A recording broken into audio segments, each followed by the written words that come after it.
É, é, Bom, então vamos dando início a mais um estudo nosso do Evangelho segundo o Espiritismo. Vamos asserenar primeiramente os nossos corações, os nossos pensamentos, deixar para trás toda aquela correria que a gente vive do dia a dia, os problemas, e focar nesse momento, elevar o nosso pensamento a Cristo, pedir sempre a intuição dos nossos amigos espirituais, pedir sempre pelo nosso próximo, onde quer que ele esteja, enfrentando qualquer que seja a dificuldade, que nosso Senhor Jesus Cristo possa nos abençoar. Com a permissão divina, nós damos início ao nosso estudo de hoje, pedindo, Senhor, que nos ampare, nos guie, nos ilumine durante o nosso estudo. Pai nosso que estais no céu, santificado seja o vosso nome. Venha a nós o vosso reino e seja feita a vossa vontade, assim na terra como no céu. Pão nosso de cada dia nos dai hoje, Senhor. Perdoa as nossas ofensas, assim como nós perdoamos aqueles que nos têm ofendido. Não nos deixe, Pai, cair em tentação, mas livra-nos da prática e do pensamento de todo mal. Que assim seja, Senhor Jesus. Então vamos começando. Luiz, seja bem-vindo. Eu vi que você entrou aí agora. Fique à vontade, viu? Obrigado, desculpa. Eu entrei um pouco aí no meio da prece, desculpa. Não tem problema nenhum. No nosso grupo aqui, inclusive, a qualquer momento você pode, se tiver alguma dúvida, você pode clicar no botãozinho da mãozinha ali para levantar a mão e a gente dá a palavra, ou você pode simplesmente abrir o áudio e já falar. Beleza? Tá, qualquer um dos dois. Eu vou retomar aqui. Nós estávamos, na nossa última aula, nós fomos fazer esse estudo sobre o céu e o inferno, a primeira parte, capítulo 2, a segunda parte, capítulo 1. Na verdade, nós teríamos que ir hoje para a segunda parte, capítulo 1. Como nós temos outras remissões do céu e inferno aqui, eu vou falar primeiramente desse item 4 aqui e dos próximos, aí depois a gente retoma na parte do céu e inferno ali, tá certo? Nós estamos aí, só recapitulando, na introdução do Evangelho, tá? No item 4, que faz um comparativo da moral cristã e da doutrina do Cristo com a doutrina de Sócrates e Platão, certo? Então, nós estamos analisando alguns itens da doutrina de Sócrates e Platão que entram ou em conflito ou em consonância com a doutrina do Cristo. Então, vamos lá, vamos continuar aqui do nosso item 4. Vou até desmarcar aqui, que depois a gente não vai continuar daqui. A alma impura, nesse estado, se encontra oprimida e se vê de novo arrastado para o mundo visível, pelo horror do que é invisível e imaterial. Erra, então disse, em torno dos monumentos e dos túmulos, junto aos quais já se tem visto tenebrosos fantasmas, quais devem ser as imagens das almas que deixaram o corpo sem estarem ainda inteiramente puras, que ainda conservam alguma coisa da forma material, que faz que a vista humana possa percebê-las. Não são as almas dos bons, porém as dos maus, que se veem forçadas a vagar por esses lugares onde arrastam consigo a pena da primeira vida que tiveram e onde continuam a vagar até que os apetites inerentes à forma material de que se revestiram as reconduzam a um corpo. Então, sem dúvida, retomam os mesmos costumes que durante a primeira vida constituíam o objeto de suas predileções. Lembrando, essa parte que eu acabei de ler, ali do início do item 4 até aqui, é da doutrina de Sócrates e Platão, tá? Aí vai ter o comentário agora espírita sobre os pontos de divergência e de convergência dessa doutrina com a doutrina de Cristo. Alguns aqui eu já vou até destacar. Com relação à erraticidade, né, que ele fala aqui que os espíritos seriam vistos como fantasmas, próximo a túmulos, a monumentos. Isso aqui a gente já sabe hoje em dia com o conhecimento da doutrina espírita, que aqueles que são muito apegados à matéria podem sim ficar presos até mesmo ao corpo após o desencarne, ou na casa de algum familiar, na própria casa, apegado aos bens materiais, preso, né, energeticamente a esses bens materiais aos quais essa pessoa em vida encarnada era excessivamente apegado, né, nessa matéria. Então, ele vai falar sobre isso aqui. A questão ainda que ele considera no comentário dele da primeira vida, tá vendo? Então, seria como se fosse a primeira encarnação que ele está fazendo esse comentário aqui, tá? E a gente vai entender isso ali mais para frente. Vamos ao comentário ali do autor. Não somente o princípio da reencarnação se acha aí claramente expresso, mas também o estado das almas que se mantém sob o jugo da matéria é descrito, qual o mostra o Espiritismo nas evocações, ou seja, erraticidade. Até naquele livro que eu já indiquei para vocês, que fala sobre as colônias espirituais, lá ele apresenta, né, uma das partes é erraticidade, que aí mostra os espíritos que ficam presos à matéria e continuam aqui na Terra, sem tampouco nem ir para frente, nem andar para trás, né? Fica estacionado evolutivamente, certo? O espírito consegue ficar assim eternamente? Não.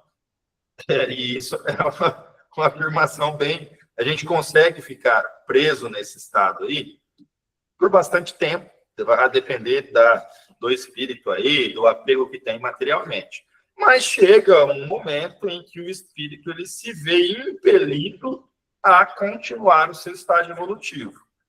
E pelos motivos mais diversos, gente, até mesmo pelo tédio.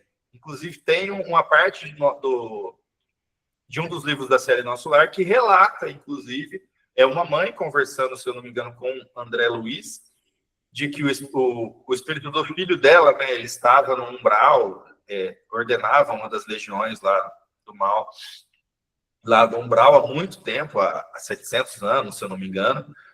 E aí ela começa a ver uma ponta de esperança quando o tédio começa a tomar conta dele, porque era sempre a mesma coisa, a mesma coisa, a mesma coisa. Você vê? Isso é uma das maneiras de o espírito ser impelido para frente. O tédio também conta como uma das forças que vai impelir. Isso aí, tédio, saudade, medo, esperança, tanto sentimento bom quanto ruim, ele vai te forçar inerentemente para frente. Por quê? Né? Nós, como criaturas divinas, nós temos dentro de nós o germe do amor, certo? Da energia boa, dos sentimentos bons. Mas por que a gente ainda vê tanta guerra, tanta coisa ruim acontecendo, tanta maldade? Porque nós nos distanciamos, nos divorciamos desse elemento divino que nós temos. Só que, quando a gente faz isso, quando a gente pratica o mal, quando a gente foge da lei divina do amor, isso gera um desequilíbrio energético nesse espírito. Então, a tendência é esse desequilíbrio perdurar até que chegue novamente o ponto de começar a entrar em equilíbrio. E aí, esse processo de entrar em equilíbrio de novo, ele vai depender, né, o tempo de duração dele aí, do tempo e da intensidade com que esse espírito ficou no mal, tá? Aqui, a gente falando da erraticidade, o espírito pode ficar por muito tempo preso na erraticidade, mas em algum momento ele vai, até pelo exemplo que eu te dizei, né, do tédio, ele vai se cansar daquilo ali e vai querer saber o que tem além, e aí ele vai progredir, certo? A lei de evolução é lei divina, e dela nós estamos sujeitos a ela, né? Não tem como fugir. Mais cedo ou mais tarde, nós vamos evoluir. Por mais que a gente queira ficar preso ao mesmo lugar, por mais que a gente queira teimar e insistir em ficar, nós vamos evoluir, certo? Por um motivo ou por outro, nós vamos ser arrastados para a evolução. Mais ainda, no tópico acima, se diz que a reencarnação num corpo material é consequência da impureza da alma, enquanto as almas purificadas se encontram isentas de reencarnar. Isso aqui, gente, questão 156 em diante do Livro dos Espíritos vai falar sobre isso, tá? O espírito, quanto mais puro ele estiver, a carne serve para nós, assim como o umbral, a carne, a matéria, o corpo físico serve para nós como um filtro de sentimentos e de impurezas, certo? É-nos dado esse corpo como uma ferramenta de depuração, tá? Para nos purificar enquanto espíritos. No estágio evolutivo que nós estamos, o nosso perispírito, ele é a imagem e semelhança do nosso corpo físico material, certo? Quando a gente se desencarnar e chegar do outro lado, nós vamos nos encontrar no momento seguinte exatamente como estávamos aqui no corpo, certo? Ah, mas e a questão dos espíritos que podem se apresentar mais novos, mais velhos, com aparência tal, com aparência assim, assim, assado? Isso é questão de evolução, a qual nós ainda aqui não temos, tá? Os espíritos mais evoluídos podem sim escolher a aparência física com que vai apresentar o perispírito, todavia, lá no livro dos espíritos, a gente vai ver que quanto mais evoluído e mais puro o espírito, mais fluídico se torna esse perispírito até ele se tornar livre da encarnação, que aí ele não precisa encarnar mais, aí ele se torna o espírito puro mesmo, tá? Aí vamos dizer que o corpo dele seria o próprio perispírito.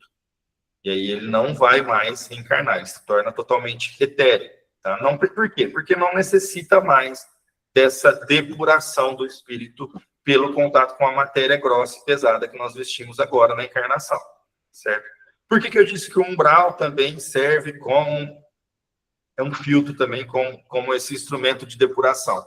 Porque lá se condensam energias pesadas que, quando nós temos que fazer uma passagem, seja ela mais curta ou mais longa, pelo umbral, após a desencarne, ali nós solidificamos essas energias ruins e ali elas ficam depois do nosso resgate, certo?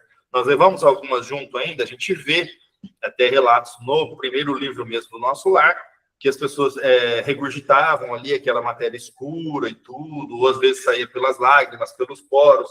A gente leva, se tiver muito impregnado, essas energias ruins, essas energias das nossas ações e dos nossos pensamentos, principalmente dos pensamentos, vai estar muito impregnada, porque é dentro do pensamento. E você não consegue fugir do seu pensamento. Para onde você for, ele vai estar. Né? Ou porque o pensamento é você mesmo, né? Então, para onde você for, você vai estar. Então, não tem muito como fugir. Mas, muitas das partes das ações conseguem se depurar e passar por uma purificação dessas energias pelo período do umbral. Ou seja, o umbral, ele não é punição, ele é simplesmente consequência das nossas atitudes mesmo, que faz com que a gente condense essa matéria mais pesada na gente, pode ser no corpo, no perispírito, no espírito, no pensamento, e aí a gente precisa de uma depuração, certo?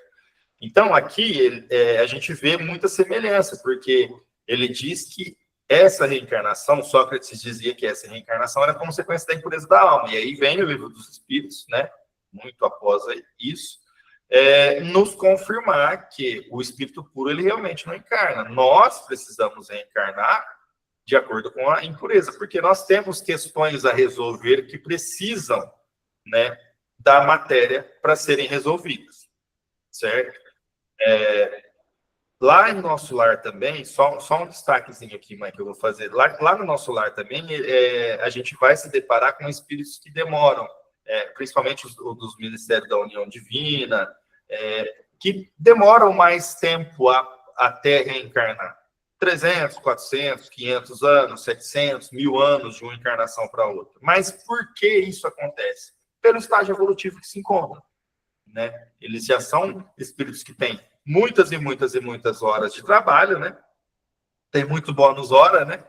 E já tem um nível evolutivo maior que não tem tantas questões materiais mais para tratar. Então, não tem essa necessidade do contato com a carne com tanta frequência quanto nós ainda temos no nosso estágio evolutivo. Mãe, pode falar. Voltando aos espíritos puros e a reencarnação deles, eles reencarnam em caso de missão, tipo Joana de Ângeles, né? Esses mentores que vieram aí, o Emmanuel, eles reencarnam em missão, né? A forma que, porque eles não têm, igual você falou, eles não têm essa necessidade, mas em missão eles reencarnam.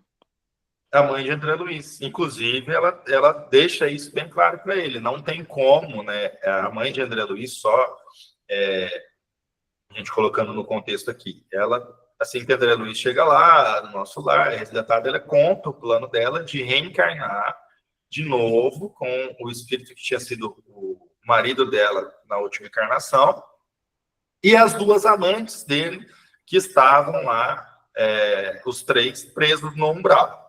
Presos por eles mesmos, né? Para ajudar no segmento da evolução deles, né?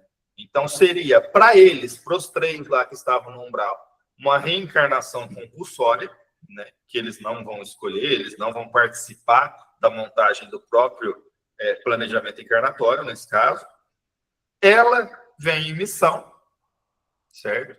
E aí a gente, mais um adendo, né?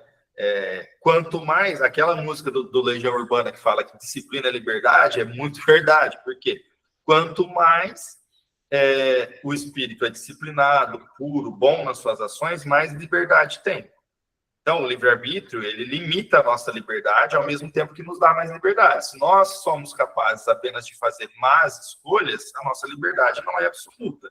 Se nós somos capazes de sempre fazer boas escolhas, e aí a gente já está falando de espírito puro, aí a liberdade já é muito maior, certo? Não tem liberdade total ainda, que essa é só de Deus, né? Ele é o Criador universal.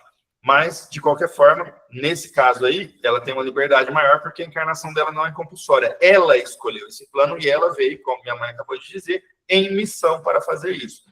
E ela faz um destaque, inclusive, quando está passando essa informação para André Luiz, de que não é possível a um espírito, por mais puro que seja, estender-nos a mão aqui para baixo e nos puxar para cima. Porque cabe a nós, a partir do nosso livre-arbítrio, evoluir através das nossas atitudes, né? Plantio e colheita. Mas ela diz que esse espírito um pouco mais elevado, ele pode, sim, descer e nos acompanhar nessa caminhada, né? Nos dar as mãos aqui e nos ajudar nessa caminhada, certo? Que foi o que ela fez, né? Então, basicamente é isso. Esses espíritos, eles podem, sim, né? Esses espíritos puros, como minha mãe bem delineou ali, podem encarnar? Podem, mas em missão. Por exemplo, Jesus. Jesus, obviamente, não encarnou aqui para resgatar qualquer tipo de dívida que havia pendente, né? Ele simplesmente veio em missão, né? E assim temos vários outros exemplos aí, e, inclusive, algo bem curioso. Espíritos em missão não são, em sua maioria, reconhecidos aqui na Terra, né? Você pode passar a qualquer momento aí por um espírito em missão, porque a missão nem sempre ela e na maioria das vezes não é. Boa noite, Cristina. A maioria das vezes a missão não é algo assim que vai ficar conhecido, né? A não ser esses espíritos que têm uma missão que é a de passar a palavra a uma grande quantidade de pessoas. Mas muitas vezes a missão do espírito, por exemplo, no caso da mãe do André Luiz, lá é dentro da família dela, é dentro da casa dela, vai ficar restrito ao círculo familiar dela ali. Então não vai ser conhecido de outras pessoas, certo? Então, muitas vezes a gente tem essa ideia de que um espírito desse patamar evolutivo, ao voltar aqui em missão, ele seria facilmente reconhecido, e não, né? Esse espírito pode muito bem ser um dos nossos irmãozinhos em situação de rua. O espírito em missão. Pode muito bem o espírito em missão ser um dos espíritos que encarna já com alguma deficiência corporal crônica, alguma situação delicada de saúde, que passa a encarnação inteira aqui nessa situação de saúde, gente. Isso nem cabe a nós nem questionar e nem tentar saber dessas informações. Por quê? Isso nem sempre é expiação, isso nem sempre é prova, às vezes é missão. Por quê? Não sei se vocês já pararam para verificar. Nessas famílias onde nasce uma pessoa assim, que tem essa necessidade de uma dedicação ali para cuidar dessa saúde frágil, essa família acaba se unindo em torno desse espírito, né? Não é regra, óbvio, porque nós temos o livre-arbítrio, mas essa família geralmente acaba se unindo em torno desse espírito. Dependendo do espírito, ele aceita essa missão, porque sabe que essa seria uma das únicas formas ali de trazer de volta essa família ali a ter essa união, que seria um princípio de um resgate ali coletivo. Certo? Dúvidas? Alguém quer fazer alguma colocação?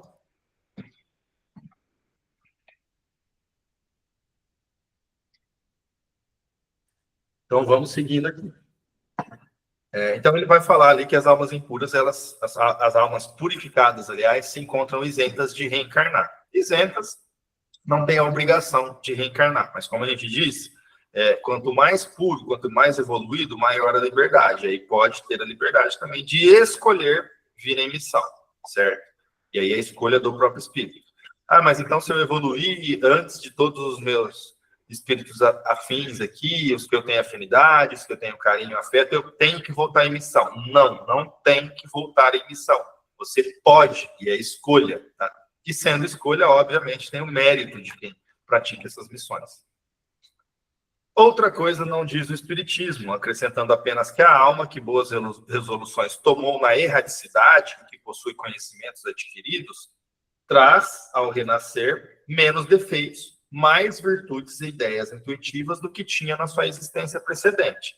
Assim, cada existência lhe marca um progresso intelectual e moral. Aqui, ele já utiliza o termo erradicidade, que ele tem vários significados aí, como o lapso temporal entre uma encarnação e outra, tá?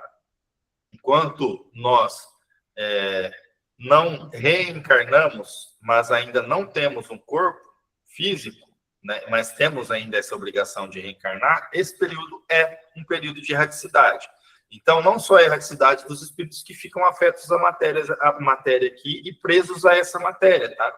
Esse é um sentido de erradicidade, é um espírito que está em erradicidade ali por conta desse apego excessivo à matéria, ok? Mas a erradicidade pode ter também o seu significado, que é esse o significado que ele tomou aqui, ó. Tomou na erradicidade e possui conhecimentos adquiridos. Esse aqui, ele não estava na erradicidade simplesmente vagando, ele estava se aperfeiçoando, ele estava estudando e trabalhando, que a gente vai ver, principalmente ali a descrição da série Nosso Lar ali, que é bastante comum, né? Espíritos fazerem cursos antes de reencarnar, lá no Ministério da Comunicação, ele vai falar muito sobre isso, enfim, em todos os ministérios ali a gente se prepara para poder voltar.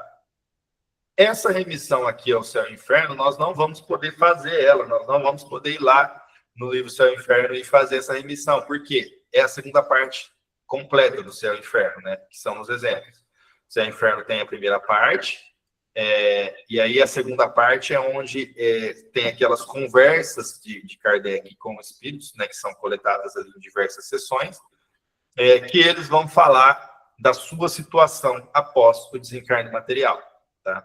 Isso aqui é interessante a gente também fazer uma leitura lá desses livros, enfim, né, todos da codificação básica, e é meio que obrigatório a gente ler para a gente poder, um complementa o ensino do outro, certo? Mas a gente vai ver aqui que tem bastante coisa similar nessa doutrina de Sócrates e Platão, com a doutrina que posteriormente Cristo viria nos trazer, e ainda agora, no nosso tempo, o Espiritismo viria a trazer luz, não contrariar a doutrina, não complementar, mas trazer luz, explicar o que já havia no ciclo, certo? Então, vamos seguindo. Após a nossa morte, o gênio, daimon ou demônio, que nos fora designado durante a vida, leva-nos a um lugar onde se reúnem todos os que têm de ser conduzidas ao Hades para serem julgados. As almas, depois de haverem estado no Hades o tempo necessário, são reconduzidas a esta vida em múltiplos e longos períodos. Termina ali, em múltiplos e longos períodos. Só fazendo um adendo aqui, né? Até mesmo na linguagem da Bíblia, demônio não era tomado, né, lá nos manuscritos, nos primeiros manuscritos que deram origem, né, aos livros da Bíblia. Demônio não era tido no termo que muita gente leva ao pé da letra hoje em dia, de demônio, de ser um ser ruim, né? Um ser criado para o mal.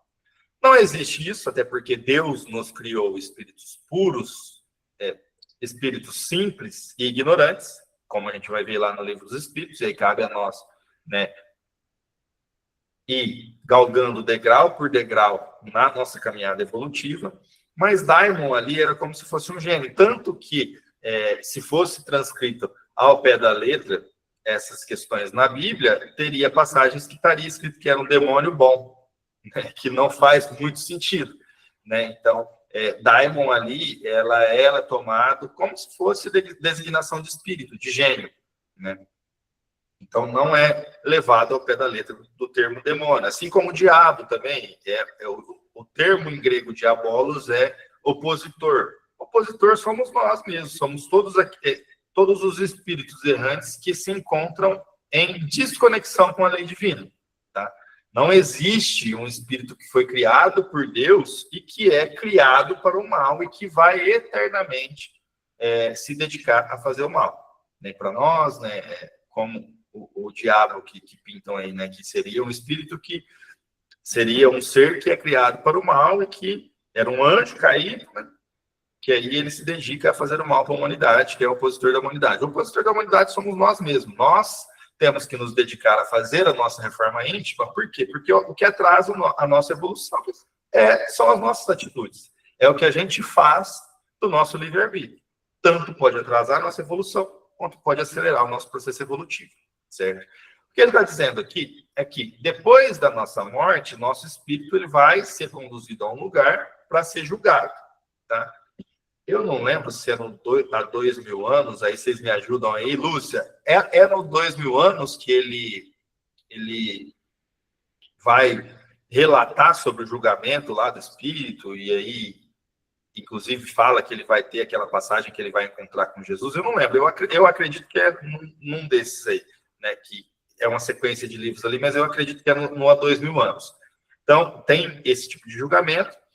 E as almas, depois de haverem estado no Hades o tempo necessário, são reconduzidas a essa vida em múltiplos e longos períodos. Ou seja, ele está falando aqui de reencarnação. Tá? Os espíritos vão passar para o lado de lá, nós vamos ser avaliados, que a gente fez a nossa encarnação aqui, o que a gente aproveitou do nosso planejamento evolutivo que a gente tinha, do nosso planejamento encarnatório, onde a gente errou, o que a gente tem que corrigir, e aí vai ser feito um novo planejamento encarnatório.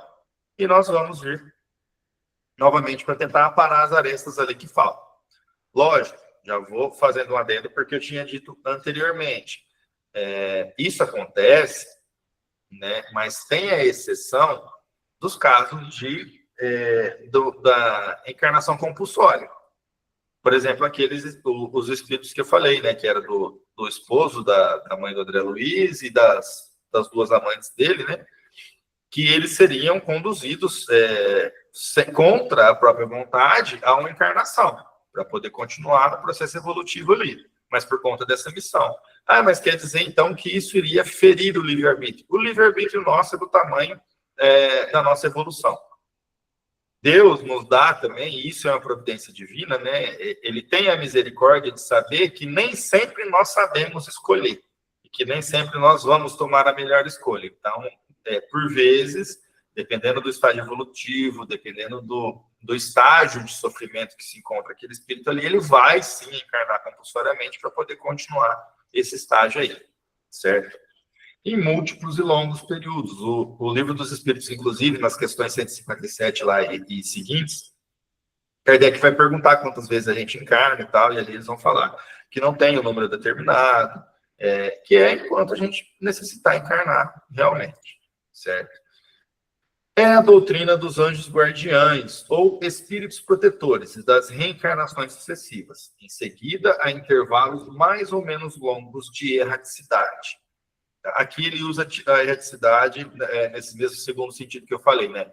Como período entre uma encarnação e outra. Seguindo aqui, os demônios ocupam o espaço que separa o céu da terra. Constitui o laço que une o grande todo a si mesmo. Não entrando nunca a divindade em comunicação direta com o homem, é por intermédio dos demônios que os deuses entram em comércio e se entretêm com ele, quer durante a vigília, quer durante o sono.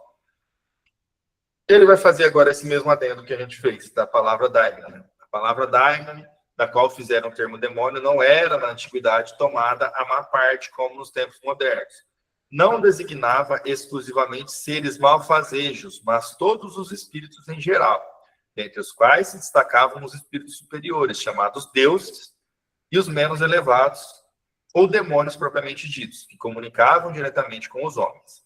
Também o Espiritismo diz que os espíritos povoam o espaço, que Deus só se comunica com os homens por intermédio dos espíritos puros, que são os incumbidos de lhe transmitir as vontades.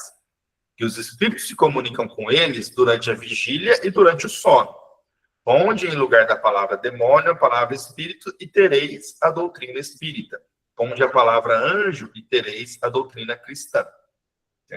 Aqui ele está fazendo até ali uma explicação que vai bastante além, né? Que nos demonstra que, na verdade, as diferenças entre as doutrinas, elas são basicamente de interpretações de palavras em sentidos diferentes, né? Se você colocar no lugar da palavra demônio ali a palavra espírito, você vai estar de acordo com a doutrina espírita. Se você colocar a palavra anjo, você vai ter a doutrina cristã. Qual que é a diferença? A doutrina espírita prega a reencarnação, né?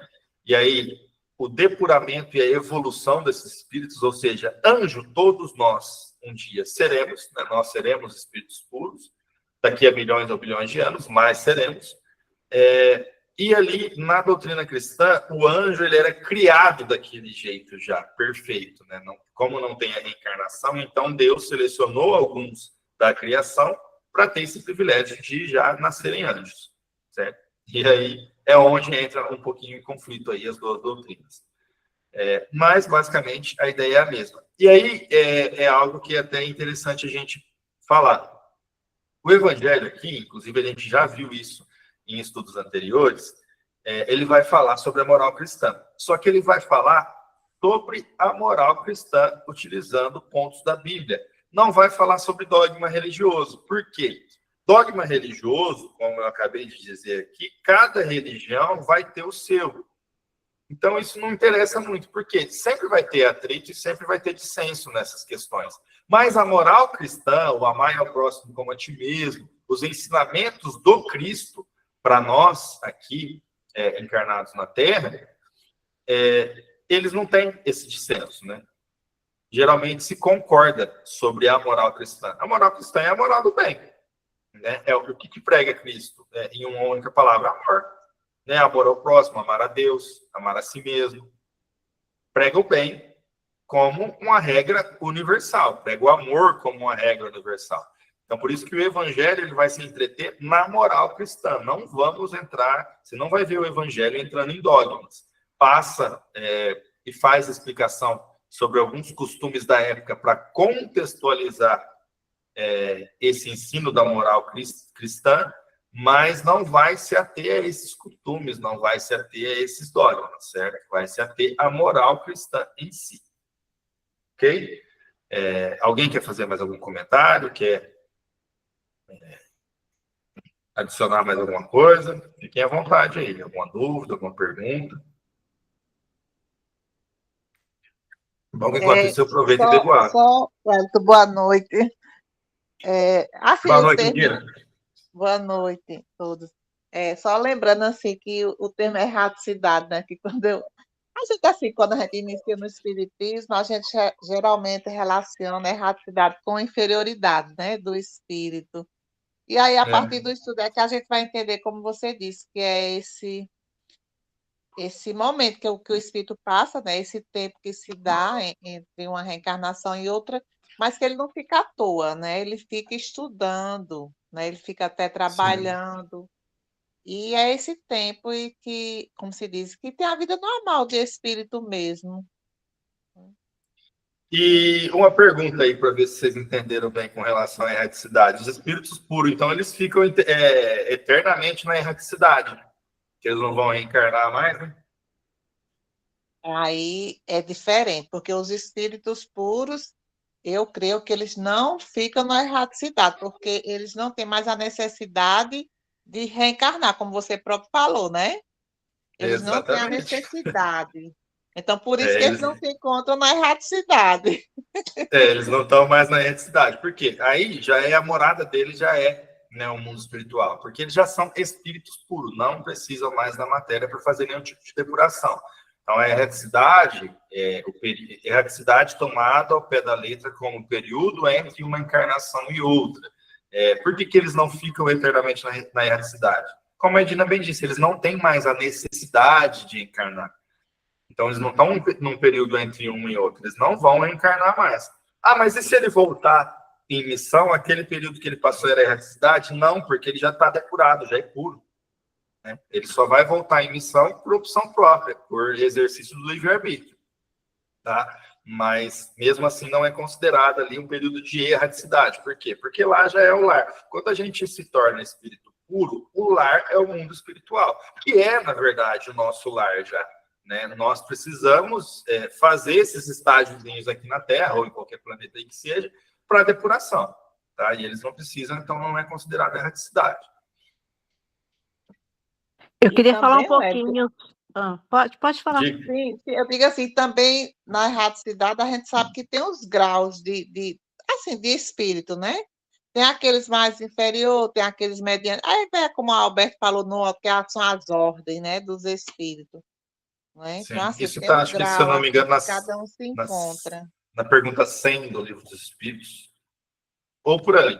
Depois eu pego e coloco para vocês lá no grupo. Mas lá tem a classificação. Lembrando, né?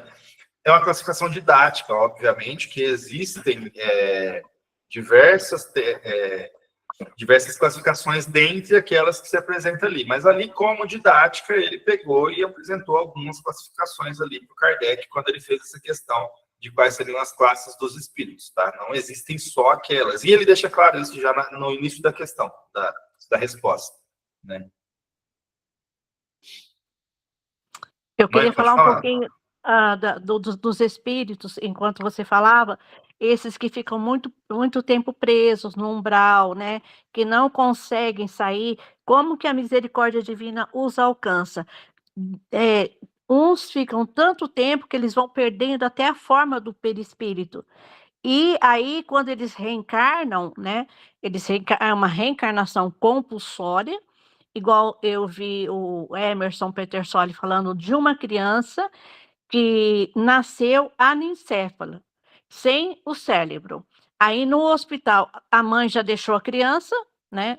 Nasceu, a mãe foi embora, deixou. Uma criança super complicada, não vai ter um dia de vida, vai durar um dia, vai durar 2. Aí durou 6 meses, aí eles pediram para que eles levassem para o abrigo, levou para o abrigo. Essa criança durou 1 ano e 4 meses, sem cérebro. Era líquido, tinha um líquido dentro na caixa encefálica, tinha um líquido. E aí, eles buscando dentro do centro espírita, quando desencarnou, era uma menina, aí o espírito, depois de algum tempo, deu a comunicação agradecendo até a mãe né, que gestou, que teve a gestação, mesmo que deixou ela lá, ela agradecia a oportunidade. E ela tinha que passar por aquele período de tempo para poder fazer a reconstrução do perispírito dela, porque ela tinha lesado tanto o perispírito que ficou numa forma ovoide, né, que chama dentro do espiritismo. Uhum. Aí voltou, reconstituiu, para depois reencarnar novamente, já de outras formas. Então, como que é maravilhoso a misericórdia divina, né? Como que ela nos alcança e Deus realmente não desampara ninguém. Por mais duro que a gente seja, por mais perverso que os seres humanos são, mas todos eles estão ao alcance do amor de Deus. Aí é que tá, né? É o que a gente sempre destaca aqui. Deus, ele é justiça, mas também é misericórdia. Muitas vezes mais misericórdia do que justiça. Por quê? Numa encarnação de 1 ano e 4 meses, resgatou coisa que demoraria 600, 400 anos para se reconstituir esse perispírito de novo. Por quê? Porque dependeria dela mesma, né? Porque aí entra a parte de pensamento e matéria, que nós vamos estudar ainda no estudo da série Nosso Lar, lá para o 12º livro, né? Que esses espíritos eles vão voltando para a forma ovoide por conta da própria construção mental, das ideias que são matérias e são átomos e vão se fixando naquele perispírito. Então vai ficando algo gelatinoso, perdendo a forma até se perder completamente. Aí você imagina quanto que não tem que demorar, quantas décadas, quantos séculos, até essa pessoa conseguir, esse espírito conseguir concatenar ideias de novo para conseguir ela mesma reconstituir a partir da matéria mental o próprio perispírito. E o caso dela foi tão interessante, né, que os próprios médicos, os neurocirurgiãos, os neurologistas, pediram para que ficar com os exames dela, né, para poder estudar, Mas É eles porque não vão entender isso daí, porque isso aí é uma coisa de Deus, é a parte espiritual. Inclusive, quando ela estava no hospital, eles queriam desligar os aparelhos. Aí o Emerson já conhecia a história, já estava, né, em contato, falou: não, não, não, não desliga, não. E ela agradeceu por não ter desligado o aparelho, pela mãezinha dela. Olha, aí você vê a transformação, precisou passar por tudo isso para ter essa transformação tão maravilhosa. sim, porque assim, a vida do anencefalo ela é medida em horas, né? E quando nasce o cérebro não vai. Tanto que é um dos casos, e aí fazendo um adendo aqui, com as nossas regras aqui, né, do mundo material. A anencefalia é um dos casos que é permitido fazer, não o aborto, não é nem chamado de aborto, mas é antecipação terapêutica do parto. Por quê? Porque não é considerado nem com vida. Então, a nossa É legislação verdade. brasileira permite isso. Então, você vê, não é nem considerado com vida, tanto que se dá algumas horas ali, quantas horas vai ser? Não sei, pode ser minutos, pode ser 20 minutos, 15 minutos, 5 minutos, pode ser 2 horas, pode ser 3 horas, e esses 20, 5, 10, 1 minuto que seja, já adianta para esse espírito imensamente, de uma forma que a gente não tem nem como medir. E é por isso que eles Sim, agradecem, né? sim. E eles estão lutando ali, né? O espírito está lutando aí para viver 1 ano e 4 meses, olha só. E ele E fala da muda totalmente a trajetória evolutiva depois a disso. trajetória evolutiva dele, a trajetória evolutiva de quem cuidou, da equipe Sim, que cuidou, da medicina, é uma coisa que veio assim, é um marco, né? É um divisor de águas, né? sim.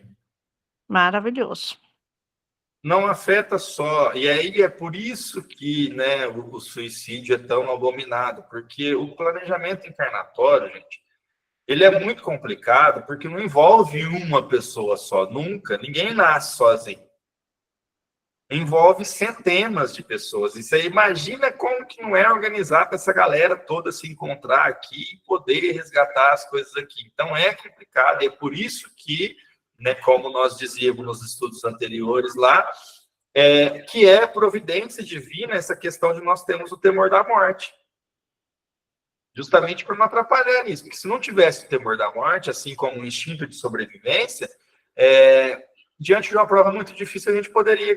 não, então eu continuo na próxima. Se todos tivessem a certeza da encarnação sem o temor da morte, sem o instinto de sobrevivência, não, tá muito difícil aqui, chega, nessa aqui eu já fiz o que tinha que fazer já, vou dar uma descansadinha no mundo espiritual, logo mais eu volto aí para a gente continuar, beleza? Não é assim que funciona.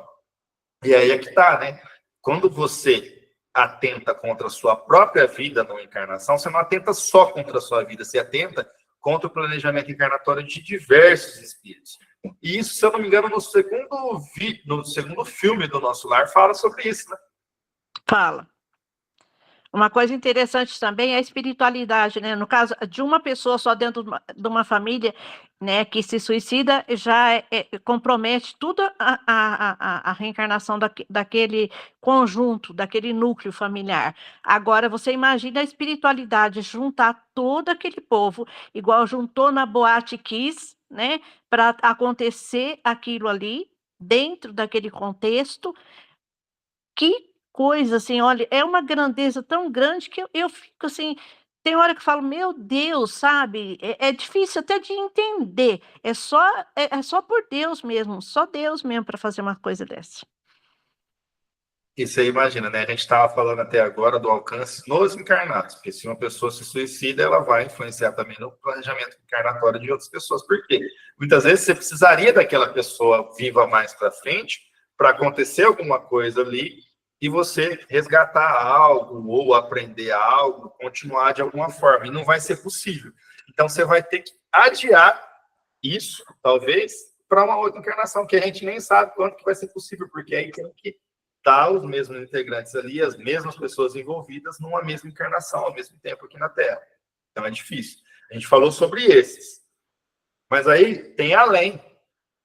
Tem também a parte de que você está jogando no lixo o trabalho das centenas ou milhares, sei lá, de espíritos superiores que se dedicam a fazer essa questão do planejamento encarnatório. Porque não é sozinho, a gente não senta numa mesinha lá e pega um caderninho e fala, nessa encarnação aqui eu vou cruzar com fulano, ciclano, beltrano, e aí eu vou resolver isso, isso e aquilo. Não somos nós que fazemos isso. A gente, dependendo da liberdade que a gente tem ali, né, evolutiva do nosso livre-arbítrio, a gente dá um pitacozinho ou outro, mas tem vezes também que a gente se empolga quando está do lado de lá, nossa, errei demais, muito remorso, né? Errei demais, nossa, joguei minha encarnação no lixo. Não, agora eu quero voltar assim, assim, assado, e eu vou suportar isso, isso e isso, e eu vou fazer, eu vou acontecer, eu vou vencer, eu sei, eu vou resgatar tudo que eu tinha para resgatar nessa outra encarnação que eu joguei no lixo, eu vou fazer agora. Aí chega a espiritualidade superior e fala, calma, menino, não é assim. Aqui, nessa aqui, você dá conta desses 100 itens que você colocou aí, nessa encarnação você dá conta dos 5 primeiros, talvez. Então, vamos com bastante calma, que também não é você pegar e jogar tudo ali e achar que vai dar conta. E lembrando, o nosso planejamento encarnatório, ele sempre, e para isso não tem exceção, tá? Ele sempre é feito de uma forma que nós temos as ferramentas para conseguir transpor os obstáculos que a gente vai exercer aqui. A ninguém é dada uma cruz maior do que pode carregar. Isso aí... Pode falar, filho. Não, agora, esses dias, depois daquele testemunho meu, eu estava lá fora lavando roupa, me veio uma coisa na cabeça, eu falei, gente, olha que espiritualidade maravilhosa. Me colocou na enfermagem, trabalhando com paciente renal crônico, onde, né, eu era um apoio deles e falava de Jesus para eles nos momentos difíceis, e consolava, confortava. E, né, ele, não sei o que, e eu sempre sendo ali um tipo de uma mão estendida, um alicerce para eles.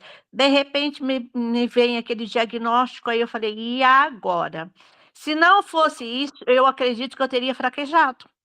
Porque tudo que eu preguei de Jesus para eles e que eu falava da esperança, né, que isso ia passar, que, né, tudo acaba e que Deus dá força para a gente passar. Aí eu ia chegar diante deles chorando, depois me descabelando, falar: não, eu não dou conta. Que é aí que acontece. Não, como é que era? Cara queimava, mas olha, e eu lembrei disso, a minha cara queimava de vergonha. Eu falei, gente, eu tenho que voltar lá agora, eu tenho que mostrar para eles que, né, é o mesmo Deus que eu falei para eles, é o Deus que vai me dar força. Aí, o que eu fazia? Testemunho, né? Foi o testemunho. Toda vez que eu ia fazer uma quimioterapia, eu ia mais cedo, passava lá, via todos os meus pacientes, abraçava, beijava, ganhava aquele monte de carinho, ia leve. Eu falei, gente, olha que coisa maravilhosa, mais um testemunho do que aconteceu comigo, e se não fosse isso, talvez eu teria fraquejado, porque, né, no meio de tantas pessoas que eu dei o testemunho, aí a hora que o negócio vem para o meu lado, eu falo, não, eu não dou conta, porque comigo, né? Não, comigo não é assim. Eu nunca, graças a Deus, fiz essa pergunta. Por que aconteceu? Não. Eu sei que aconteceu porque foi necessário e independente, estou viva, agradeço por estar viva, mas se tivesse desencarnado, era dentro do planejamento, né, divino ali. E foi muito bom. Aí é o testemunho em si mesmo, né? Porque aí eles têm que ver que você aplica realmente aquilo ali, né? Né? Porque como que você fala para a pessoa, né? Que Deus dá força, palavra, que ela vai só dar da boca conta. para fora. Então, da boca para fora, ué. E a hora que o negócio vem pro meu lado e eu cai fora. Foi isso daí, foi uma das coisas que me sustentou, que me segurou e que me deu muita força. Lembrar da carinha deles, do sofrimento deles, né? Das coisas que eu falava para eles. Falei, agora chegou a minha hora, agora eu quero ser um exemplo para eles. E graças a Deus eu fui esse exemplo. Gente, até a gente já está quase em cima do horário aí. Ô, Lúcio, está adiantando muito esse ponteiro aqui, né? Eu vou vamos só fazer esse item 7 aqui, porque é mais uma colocação aqui, né? Não vai ter grandes explicações ali, só para a gente dar um adendo ali. A preocupação constante do filósofo, tal qual como compreendiam Sócrates e Platão, é a de tomar o maior cuidado com a alma, menos pelo que respeita a essa vida, que não dura mais que um instante, do que tendo em vista a eternidade. desde que a alma é imortal, não será prudente a viver visando a eternidade? O cristianismo e o espiritismo ensinam a mesma coisa, que vai ser aqui a explicação deles. Sim, os filósofos, eles pregavam, né, na maior parte das vezes, aí essa questão de que não é só aqui, de que há e muito mais aqui é simplesmente um relâmpago assim do que é a realidade, né? Então, a alma que é imortal das questões da alma imortal que eles tratavam, né? Então, justamente aquela questão, né? Se a alma é imortal, não é prudente a gente fazer o investimento talvez nela, porque assim, enquanto a gente está aqui, vamos supor aí que a pessoa vai viver 90, 95 anos, 100 anos, vamos colocar aí. O que é isso diante de uma alma imortal? Diante da eternidade. Mas aí o espírito vem para cá, e aí eu me coloco nisso, e a gente vê as coisas daqui, se ilude e vai se dedicar 100% integralmente às coisas daqui, que são todas efêmeras. A gente não dedica um tempinho sequer para alimentar o nosso espírito, a gente alimenta o nosso corpo. E da pior forma possível também, com tudo quanto é tipo de prazer e vício, a gente se alimenta. Mas não toma um tempinho para alimentar e para entender, pelo menos, das coisas do espírito, que é imortal, né? E eu sempre costumo dizer, né, uma das coisas que a religião, como um todo, qualquer religião, né, uma das coisas que a religião muito contribui é com relação a enfrentar as questões da morte do corpo físico, né? E aí, essa parte aí, a filosofia se torna muito congruente com os ensinos da doutrina, tanto do cristianismo quanto do espiritismo, né? São muito ligadas ali, essas questões. Por quê? Eles se dedicam mais ao que é eterno, né? Eles voltam esse olhar, eles chamam a atenção, os filósofos, para a imortalidade da alma e para a mortalidade do corpo, para a finitude do corpo, para o infinito que é a nossa existência enquanto espírito, certo? Então, vamos selecionar aqui já para o próximo estudo a parte que a gente vai continuar daqui, mas acho que por hoje acho que tá bom a gente parar por aqui, né? Alguém mais quer fazer alguma consideração, quer falar alguma coisa? Como que tá aí? Vocês estão conseguindo acompanhar, estão conseguindo entender? Nós estamos terminando a parte da introdução, viu, gente? Ó, quantos meses faz que a gente começou o nosso estudo? Para estar terminando a introdução agora. Já faz um tempo. Mas isso é muito bom da forma como está sendo levado, viu? É muito gostoso e gratificante. Mas cadê o grupo? Vamos conversar, gente. Não, eu quero ouvir a voz de vocês aí, gente. Ou a próxima segunda-feira eu vou ficar de boquinha fechada aqui. Vou fazer silêncio, greve de silêncio. Com relação a essa questão aqui de filosofia e moral cristã também, gente, lembrando que o evangelho, ele é a parte justamente filosófica e da moral cristã, né? Cada um dos livros ali da codificação, que são os 5 livros da codificação básica de Kardec, vai tratar sobre um viés, certo? Até a Gênese é mais o viés científico, né? A Gênese é o último, e ele é dividido em 3 partes. A primeira parte é a Gênese mesmo, né? A criação dos mundos, dos planetas. Aí a segunda parte, que é a segunda parte da Gênese, que agora não me vem na memória. Acho que era como e por que ocorrem os fenômenos a explicação sobre os milagres, né? A segunda parte, aí não lembro o que é a terceira parte. Mas, enfim, é um lado mais científico. O livro dos médiuns também tem uma parte muito científica ali, né? É puro conhecimento científico, na verdade. O livro dos espíritos é mais a doutrina espírita sendo fundamentada ali. A introdução do livro dos espíritos traz todas as vertentes, né, da moral, filosófica, religiosa, enfim. O livro dos espíritos ali é por isso que a gente tem que começar por ele. Um porque é o primeiro, né? E outro porque ele resolve muita coisa na cabeça da gente. Mas, enfim, cada um deles ali tem uma vertente que é mais forte, né? Não que não tenha outras vertentes dentro de um e de outro, né? Porque o que a gente está vendo aqui, por exemplo, até agora é uma análise mais histórica. Nós não adentramos no conteúdo do Evangelho em si, mas na introdução. E vocês veem o tanto de conteúdo que tem só na introdução do Evangelho? Do Livro dos Espíritos é muito maior.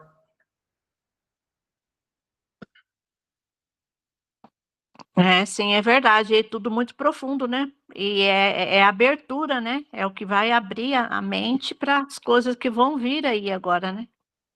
Dos Sim. ensinamentos. Isso que a gente está falando de 4, né? Na verdade, são 11 os livros da codificação. Né? Então, a A importância gente de está falando estudar. de 5, né? Tem 11 publicações que são consideradas, né? Da obra de Kardec. É, muito bom. E olha o tempo que demora para a gente estudar a fundo a introdução de uma obra só. E Então, aí é aquela questão, né? A gente ainda, quando a gente não sabe muita coisa, quando a gente não se dedica a esse estudo, a gente acha que a gente sabe muita coisa. Gente, cada dia que vai passando do estudo, a gente vai aprendendo e verificando que a gente não sabe quase nada ainda. praticamente nada, né? E vai demorar muito mais do que uma encarnação só. Você vê, a doutrina, a codificação básica para a gente entender e assimilar esse conteúdo mesmo, dentro de uma encarnação, eu acredito que não dá. E se for voltar, depois terminar esse evangelho e voltar a estudar de novo, vão ter outros assuntos que a gente acabou passando assim meio que despercebido. Porque não dá para a gente captar tudo, é o momento que cada um está vivendo, né? Mesmo estando no grupo, mas é um momento, é aquele instante. Mas lá na frente vai tendo outros nuances, outras coisas diferentes. Que a mente da gente mesmo vai se abrindo, né? Que vai caindo esse véu, né? E vai clareando a mente da gente. Sim. Até É porque se a gente verdade, pegar, né? Cida. Né? Eu não sei, Wellington, se você der uma olhadinha um vídeo uma vez que eu postei aí no podcast de Jorge Elahá, que eu não sei o nome dele direito, que ele fala das verdades, né? Das revelações da verdade, que ele diz que, pronto, do jeito que você está colocando aí, de Sócrates, de Platão, né? Que tem essa similaridade com o Espiritismo. E, no fundo, Sim, ele diz que a verdade é uma só, né? É uma sim. só. E que ela vem sendo revelada, né, antes, como se diz, antes mesmo de Jesus, né, dando as pinceladas, Uhum. né? E é toda uma preparação para quando o Espiritismo chega, né? Que ele diz que Jesus, a forma como Jesus revelou, já foi diferente, né? Mas que eu achei bem interessante. Sim, E é vai muito, modificando, né? muito bom. A verdade, ela é imutável.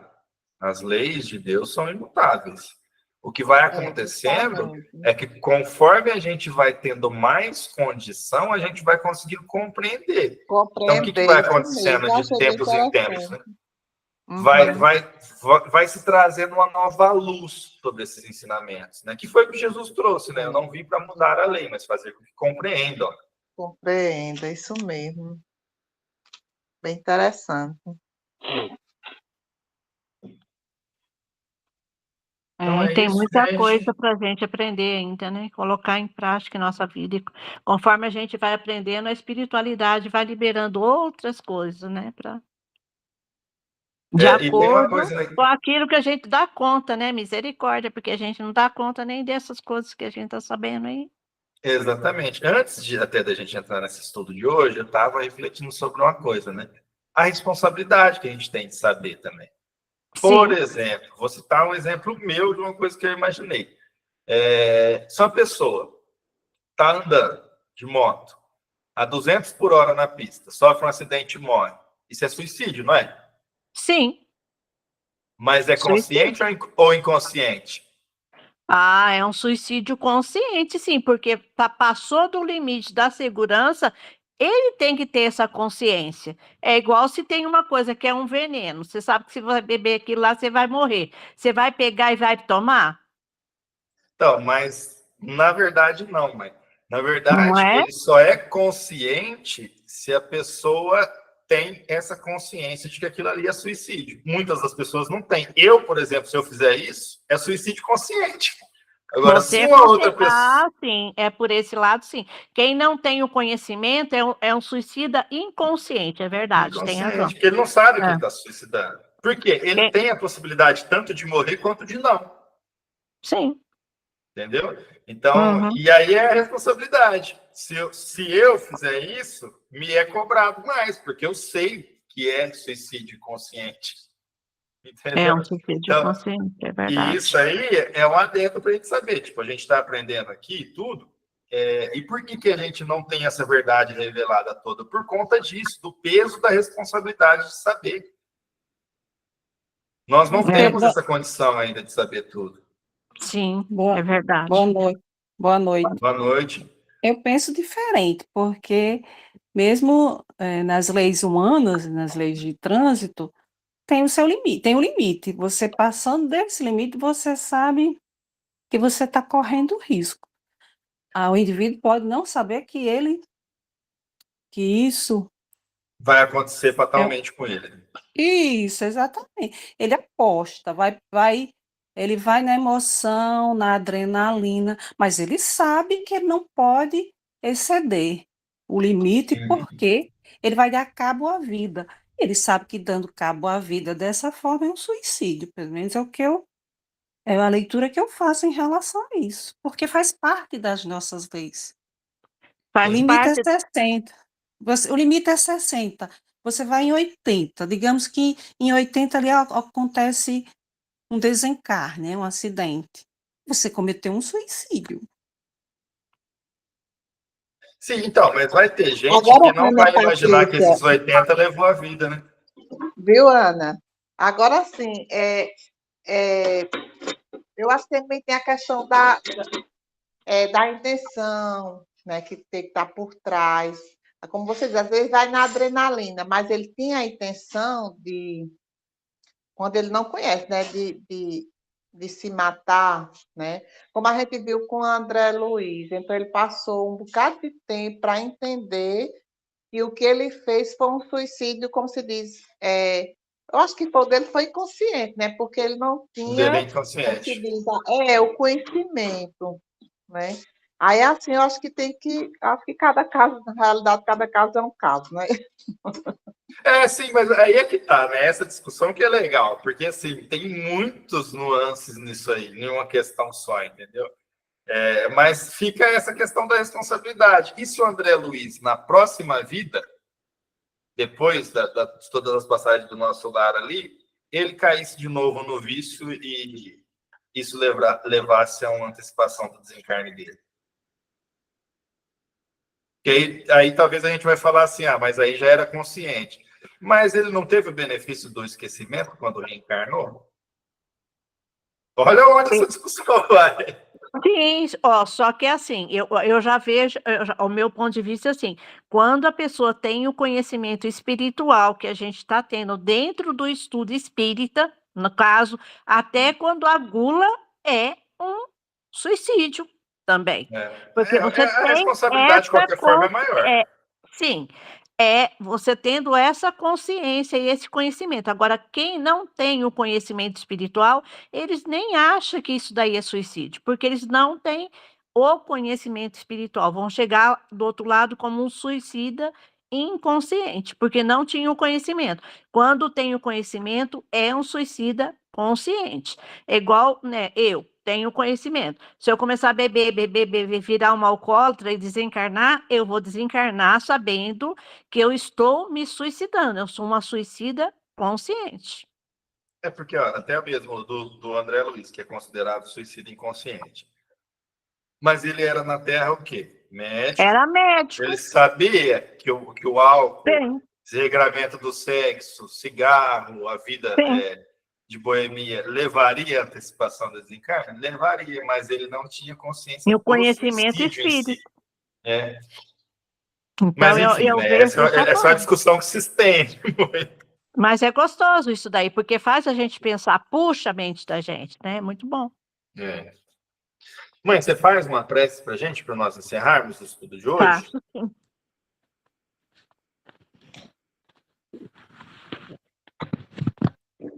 Querido Mestre Jesus, Pai de infinita bondade e misericórdia, queremos te agradecer neste momento por mais essa dádiva maravilhosa desse aprendizado desta noite. Agradecendo, Jesus querido, as palavras, meu Deus, tudo aquilo que entrou em nossos corações, em nossas mentes. E eu te peço, Jesus, ajuda-nos, ó Pai, para colocarmos em prática na nossa vida, no nosso dia a dia, despertando os nossos corações, abrindo cada vez mais a nossa mente espiritual para esse chamado divino. Abençoa, Mestre amado, cada lar, cada um dos nossos irmãos que participaram desse estudo, os que não puderam participar e aí aqueles que ainda vão ouvir, abençoando cada um, Jesus, dando a tua graça, a tua paz, que o teu amor imenso alcance cada um dos nossos irmãos, cada lar, cada necessidade de cada um, dando conforto espiritual, restaurando a saúde, abrindo portas, Jesus, dando paz, dando luz, retirando todo o medo e tudo aquilo que não pertence a ti, Pai. Abençoa os nossos irmãos de rua, que eles possam ser amparados agora também, se sentir abraçados e envolvidos no teu amor divino. Aqueles nossos irmãos que trabalham, que levam até eles o aconchego. Abençoa, Senhor, e coloca mais trabalhadores, desperta mais trabalhadores para essa frente tão importante. Pai querido, as nossas crianças, Senhor. Eu te peço também para aqueles que cuidam, para os cuidadores. Dai a tua luz, capacite, Jesus querido, e dai sabedoria do teu Espírito Santo.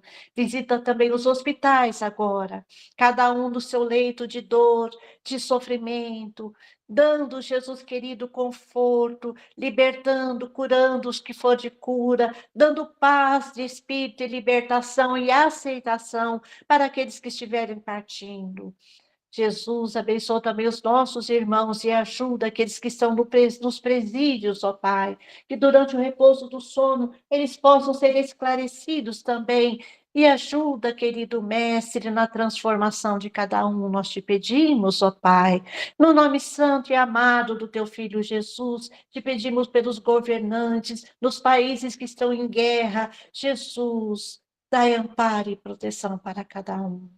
Querido Mestre, que as nossas orações neste momento não fiquem em vão e nem caiam sobre a terra, mas que possam chegar até a Ti, Jesus. E que a Tua graça abunde em cada coração nessa noite, dando luz, paz, alegria e conforto do Teu Espírito Santo. Que durante o repouso do sono possamos ser levados para os hospitais espirituais, para ouvir palestras, Senhor, ou mesmo aqueles que tiverem condições para trabalhar. Pois queremos, Senhor Jesus, de alguma forma, fazer algo, Jesus, queremos ser instrumentos na tua mão, instrumentos do teu amor, da tua paz, para levar uma mensagem de amor e de luz aos corações. Pai querido, fica conosco e nós te agradecemos no nome santo e amado do teu Filho Jesus. Que assim seja, Senhor Jesus. Assim seja.